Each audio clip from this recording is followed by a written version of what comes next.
দিকে রুহি তাকে দেখে ভাবছে। বকবক করে মাথা খেয়ে ফেলেছে রুহি সাহেলের, কিন্তু সাহেলের বিরক্ত লাগছে না, বরং ভালোই লাগছে কথা বলতে। আচ্ছা ভাইয়া, ওই খাটাসটা কি আমাকে সত্যিই মেরে ফেলবে? আরে না, ও তো মজা করে বলতেছে। সেটাই যেন হয়। আচ্ছা উনি এমন কেন? আর আপনারা কি গ্যাংস্টার? না, আমরা ভালো ফ্যামিলির বলতে পারো, কিন্তু একটু গ্যাংস্টার টাইপেরও। আরও হলো আমাদের লিডার, প্লাস আমার বন্ধু, আর বাবা এই শহরের নেতা। ও তাই? ওই খাটাসের এত দাপট? হয়তো, কিন্তু এতও খারাপ না। আচ্ছা উনি যে বলল উনি মানুষের জান নেয়, এটা কি সত্যি? কিছু কিছু ক্ষেত্রে ওর সাথে যারা বিশ্বাসঘাতকতা করে ও তাদেরকে জানে মেরে ফেলে। মানে কি? আই কিয়া করছি?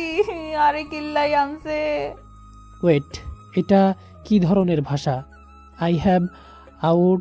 তুমি কি সত্যিই ডাক্তার? হ আমি ডাক্তার, কিন্তু আগে এটা কও, আমারে তোমরা এখানে কিল্লাই আনছো? আরে এটা আমাদের ভুল ছিল। রোহানের সাথে তার বিজনেস পার্টনার মিস্টার ইমরান বিশ্বাসঘাতকতা করেছে, তাই রোহান তাকে মেরে ফেলতে চাচ্ছে, বাট কোনোভাবেই পারছে না।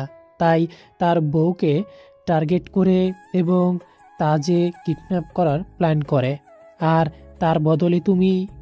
ওই বাত্তা মিসমে, যদি একবার পাই একেবারে টাক্কু করে দিব।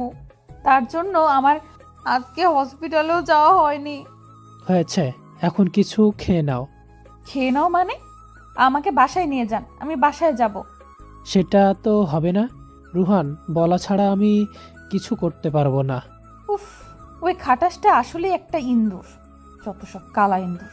কিছু খাবে না নাকি আমি খাবার নিয়ে যাব? না না দিন, খাচ্ছি, বাট আমার হাত আগে খুলে দিন। আচ্ছা দাঁড়াও। সাহেল রুহির হাতের বাঁধন আর পায়ের বাঁধন খুলে দেয়।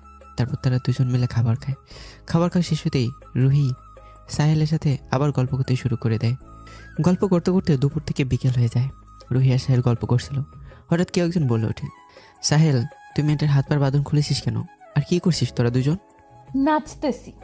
বলে রুহি পেছনে ফিরতেই তার আত্মা শুকিয়ে যায় আমাকে দেখে, কারণ আমার চোখ ভীষণ লাল হয়ে আছে আর কপালে বেশভাবে আঘাতও বেশি। তা দেখে রুহির কেমন জানি মায়া হচ্ছে। সে সাহেলকে বলে, ভাইয়া ফার্স্ট এড বক্স আনেন তো।